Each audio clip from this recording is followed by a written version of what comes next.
الله أكبر الله أكبر أشهد أن لا إله إلا الله أشهد أن محمدا رسول الله حي على الصلاة حي على الفلاح قد قامت الصلاة قد قامت الصلاة الله أكبر لا إله إلا الله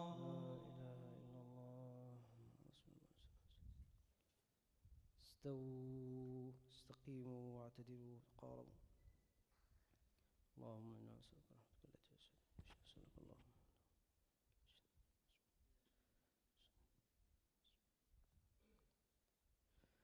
الله أكبر.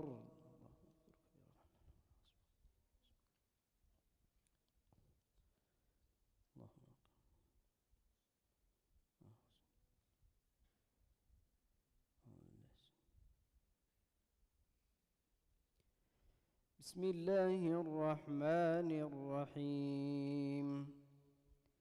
الحمد لله رب العالمين الرحمن الرحيم مالك يوم الدين. إياك نعبد وإياك نستعين. اهدنا الصراط المستقيم صراط الذين أنعمت عليهم غير المغضوب عليهم ولا الضالين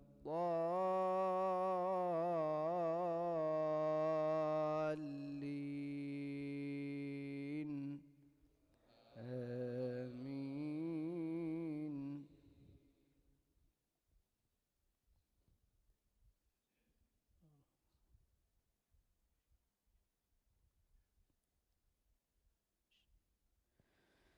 بسم الله الرحمن الرحيم. إذا السماء انفطرت وإذا الكواكب انتثرت وإذا البحار فجرت وإذا القبور بعثرت علمت نفس ما قدمت وأخرت. يا أيها الإنسان ما غرك بربك الكريم الذي خلقك فسواك فعدلك في أي صورة ما شاء ركبك. كلا بل تكذبون بالدين وإن عليكم لحافظين كراما كاتبين يعلمون ما تفعلون. إن الأبرار لفي نعيم وإن الفجار لفي جحيم يصلونها يوم الدين وما هم عنها بغائبين.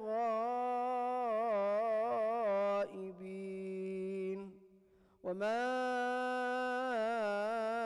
أدراك ما يوم الدين ثم ما أدراك ما يوم الدين. يوم لا تملك نفس لنفس شيئا والأمر يومئذ لله. الله أكبر.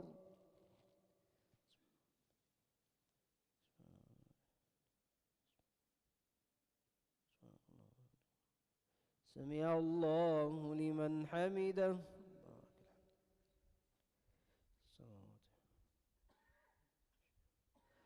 الله أكبر.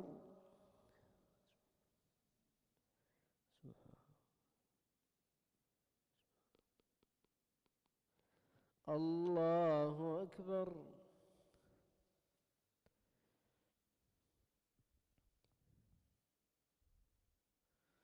الله أكبر.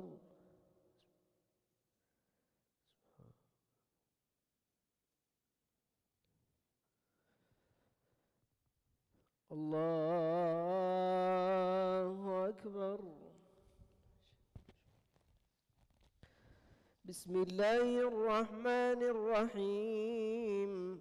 الحمد لله رب العالمين الرحمن الرحيم مالك يوم الدين إياك نعبد وإياك نستعين اهدنا الصراط المستقيم صراط الذين أنعمت عليهم غير المغضوب عليهم ولا الضالين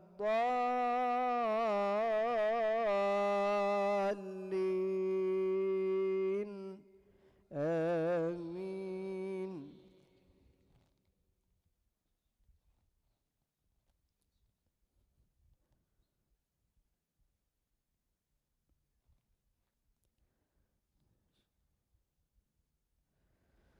بسم الله الرحمن الرحيم والسماء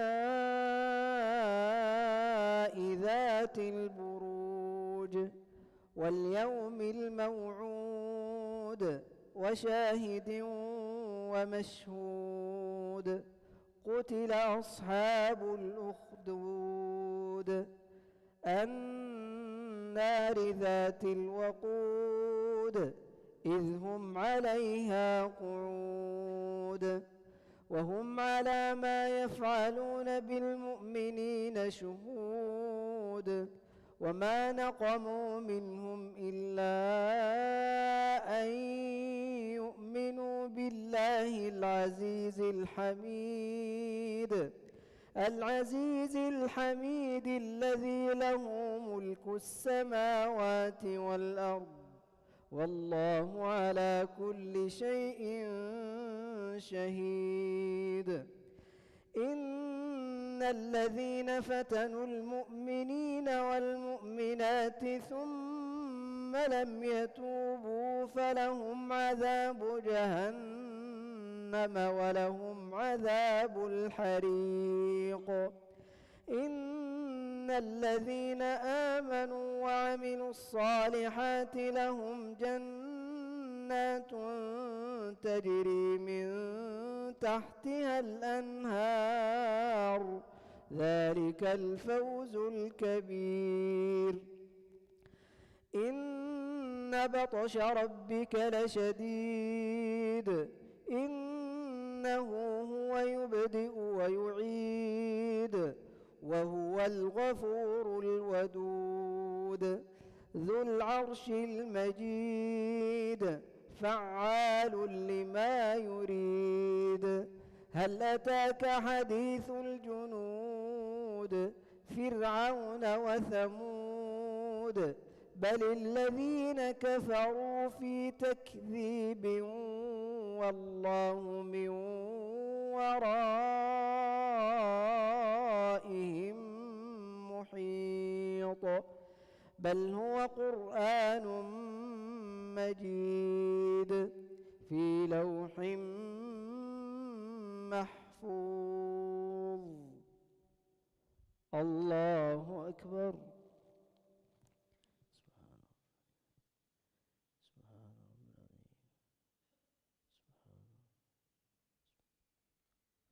سمع الله لمن حمده.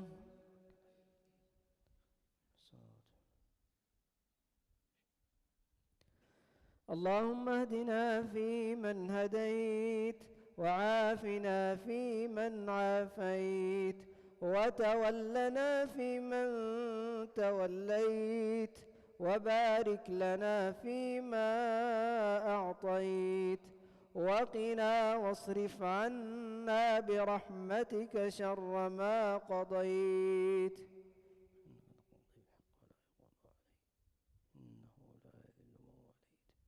ولا يعز من عاديت تباركت ربنا وتعاليت. نستغفرك اللهم من جميع الذنوب والخطايا ونتوب إليك.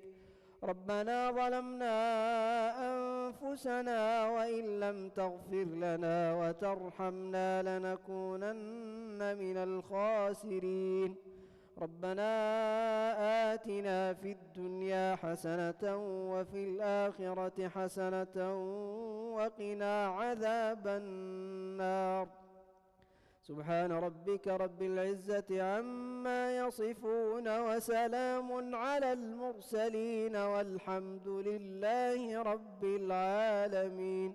وصل اللهم وسلم وبارك على سيدنا محمد وعلى آله وصحبه أجمعين. الله أكبر.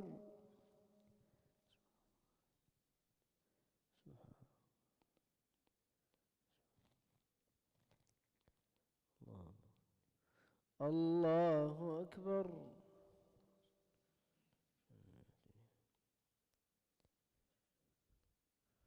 الله أكبر.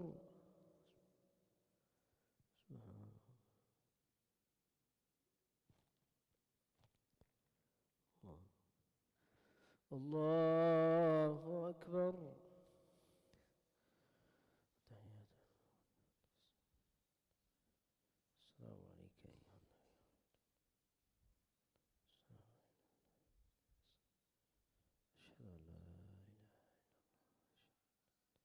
أشهد أن لا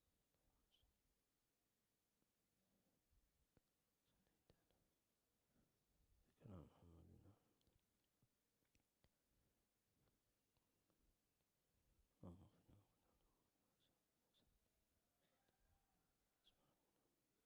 الله. السلام عليكم ورحمة الله. السلام عليكم ورحمة الله.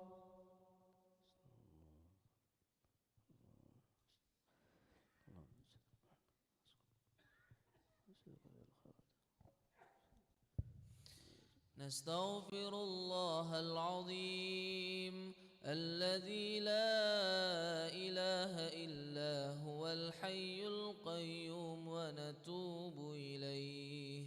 نستغفر الله العظيم الذي لا إله إلا هو الحي القيوم ونتوب إليه. نستغفر الله العظيم الذي لا إله إلا هو الحي القيوم ونتوب إليه. لا إله إلا الله وحده لا شريك له، له الملك وله الحمد يحيي ويميت وهو على كل شيء قدير. لا إله إلا الله وحده لا شريك له، له الملك وله الحمد يحيي ويميت وهو على كل شيء قدير. لا إله إلا الله وحده لا شريك له، له الملك وله الحمد يحيي ويميت وهو على كل شيء قدير. لا إله إلا الله وحده لا شريك له، له الملك وله الحمد يحيي ويميت وهو على كل شيء قدير. لا إله إلا الله وحده لا شريك له، له الملك وله الحمد يحيي ويميت وهو على كل شيء قدير. لا إله إلا الله وحده لا شريك له، له الملك وله الحمد يحيي ويميت وهو على كل شيء قدير. لا إله إلا الله وحده لا شريك له،